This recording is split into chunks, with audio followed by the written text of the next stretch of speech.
Next is Ms. Charlotte Meyer. We weaponize the comfort woman issue. Trying to twist the challenge. Well, it's really awesome to see such an amazing group of people here. It's very, very heartening to see so many who really want to understand the issue from not only the Korean perspective, but the Japanese perspective as well. Can you all hear me? Okay. And I was asked to kind of be a representative on this issue from the American standpoint and to just relay my personal experience. And it is within the context of women's rights as misused as political issues, which is part of our program today. So, of course, good afternoon. And I want to thank Ms. Yamamoto, Mr. Suzuki, and Ms.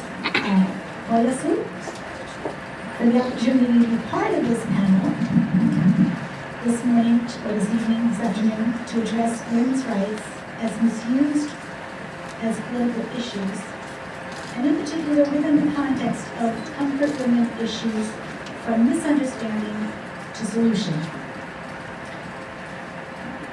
Okay, and of course, I am not a professional speaker, and so I, encourage your indulgence as I express my story. Despite the recent December 28, 2015 diplomatic agreement to resolve the long-standing issue of comfort women between Korea and Japan, the intensity of activists unhappy with any reapproachment politically or reconciliation on moral grounds to generate positive relations and cooperation, militant-minded activists, mostly on the left, have made it clear that they were not going to put aside their efforts to use the comfort women issue as a means of sabotaging geopolitical cooperation between the U.S., Japan, and Korea. As an American of Japanese-Dutch heritage, whose Japanese-Dutch grandparents are annually honored by the Japanese Pharmaceutical Association every year for their contribution in bringing Western medicine and the modernization of medical pharmaceutical expertise to Japanese doctors for the good of the Japanese people, I have grown up in a household that respects its Japanese roots as well as its Dutch roots. A family with first-hand experience during wartime of being in POW camps in Nagano Prefecture, more of a means of protection from the bombing in Kobe, but also as national interest against foreigners living in the country in time of war.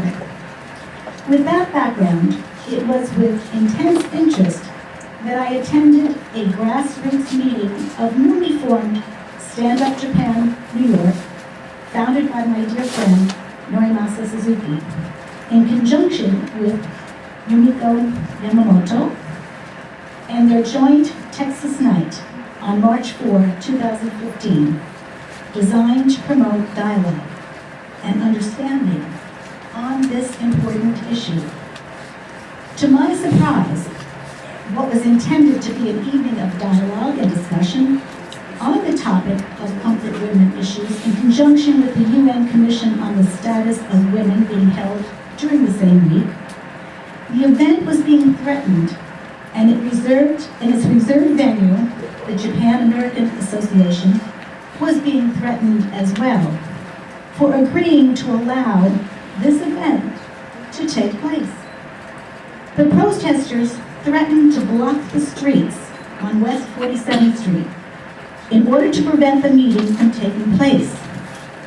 To protect everyone and to not bring hardship to the community, the venue was changed to a different location. Ultimately, 6 protesters had to be arrested for creating total chaos. It was, for me, unfamiliar with the issue, a rude awakening that this issue of comfort women was threatened of being hijacked by political activists whose intent and interest in the rights of women or human dignity was certainly unconvincing if it entailed shutting down an evening of discussion about it.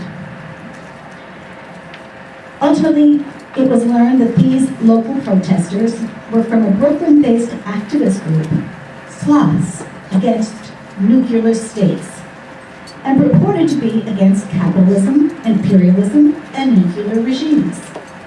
How, I wondered, and more importantly, why were such strident political activists so intent on shutting down a peaceful event meant to educate New York's Japanese community on issues impacting on Japan, when the issue was not really even on their agenda?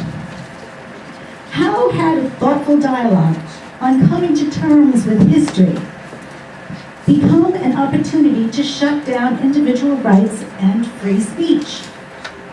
The desire to investigate the root cause of this politicalization of a human rights and women's rights issue opened the door to me being before you 1 year later. What I had discovered is that their profoundly moving and poignant issue of comfort women and the truth surrounding its existence is meeting with continuous resistance. This issue is just a symptom of a stereotypical agenda to turn the issue of comfort women into propaganda that can keep separation and strife between the two countries alive. Special interest groups on both sides need to open their hearts and their minds and their political agendas to find courage to dialogue together and find common ground.